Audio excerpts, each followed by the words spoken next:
Just are not suited for. And they're not suited for drivers who aren't familiar with them. Most of the subcontractors that are hired by the major drillers are from Texas, Arkansas, Oklahoma, Louisiana. And I can't tell you the amount of complaints that our office fields of our residents being run off the road day and night by trucks traveling to and from the well sites. The size of the water trucks, the tracks, the dump trucks are not conducive to our county roads. And I know that all of you are familiar with what I'm speaking about. The roads up there may have a map designation of a 2-lane road, but the practical designation is somewhat more realistic than that. We are incurring property damage where these trucks cannot negotiate areas, so they go through people's yards, they tear out people's fences, and for an agricultural area as well, people who have livestock have the trouble of having to go and take care of that problem as well. It's just that we have an elderly population. Our elderly people are being run off the road, and they are not maybe as quick on the wheel as I am. And we try and educate our population out there. We try and educate them to the fact, we try and get descriptions of the vehicles. Because for the best part of the last year, we have enjoyed a very good relationship with the major drillers. Chesapeake and CN, Consolidation Coal's branch of the gas industry, Cayman Energy. And if we can identify and articulate a problem with the subcontractor, they're very quick to deal with that.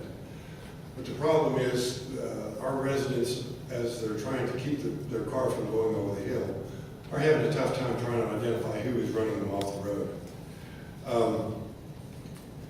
We have instituted some meetings up there that we engage in on a monthly basis with many of the pipeline companies and many of the major gas companies. And we have engaged in very productive talks over the past month and the past year. And these talks have led to increased cooperation. And although we're still having the problems with our residents and the damage to property, we're gaining some ground. Now, some of the other things that, the ancillary things, some of the hidden things, are just the fact that with the damage done by subcontractors, with my limited manpower, I may have to have a deputy 2 or 3 days talking with a company in Louisiana or Texas or Arkansas trying to resolve damaged property in Marshall County.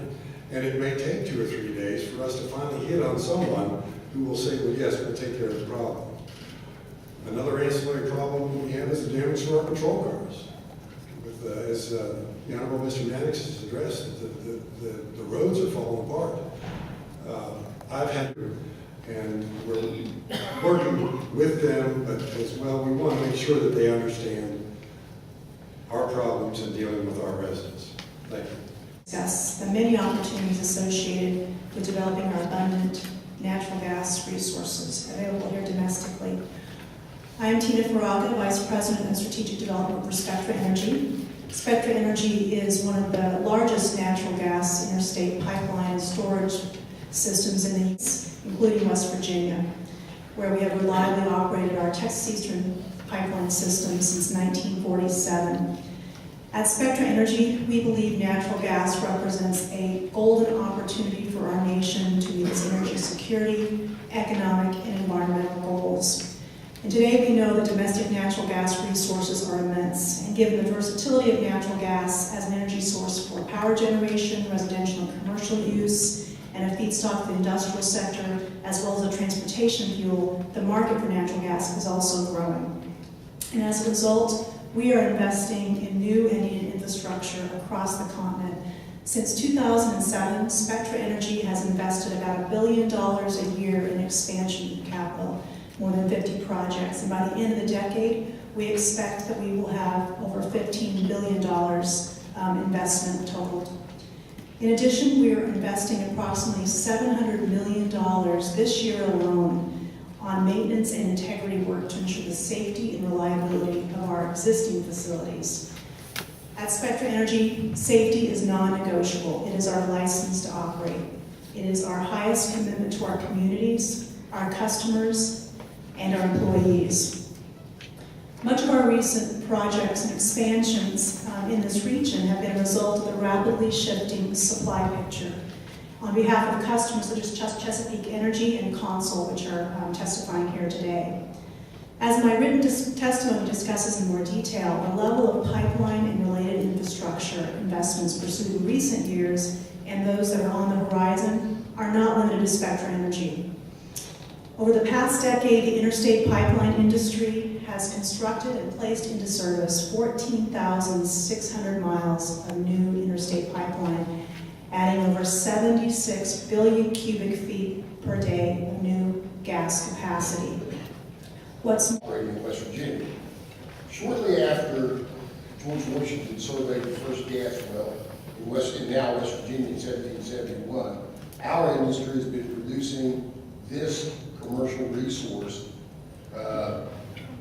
since the early 1800s as the primary resource of its time.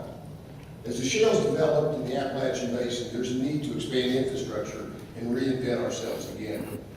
States such as West Virginia have been producing this natural gas since for over 150 years, and the pipelines that we currently have are near capacity.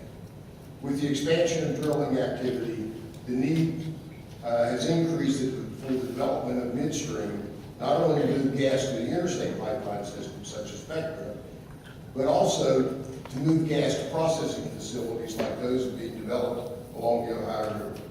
These processing facilities strip the hydrocarbons from the natural gas stream, and these market-based products, ethane, butane, isobutane, and propane, support manufacturing. Natural gas is rich in its hydrocarbons in the Appalachian Basin, and it's going to be instrumental in bringing back the chemical industry and the chemical manufacturing jobs to this country. Our ability to meet these demands in the future will be based on how well we plan and develop the infrastructure today. As most of you are familiar, the challenges of building a pipeline in West Virginia and in this basin are difficult, expensive, and cutting through rock and traversing the hills of West Virginia and Appalachia must not deter our efforts to establish new and improved pipeline systems. The review of our current pipelines and the planning and the mapping of new routes goes on continually. We have 6, if not 7, infrastructure gathering lines under construction right now.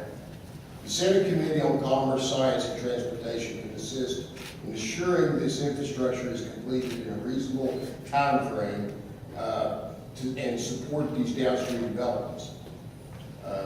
Additionally, your committee can provide oversight and guidance to 2 important agencies as we develop these pipelines, and that's the Corps of Engineers and the Environmental Protection Agency, as we need their cooperation in developing this infrastructure. It's an exciting and important time for us to work together to reinvent manufacturing, and the oil and gas industry is standing willing and able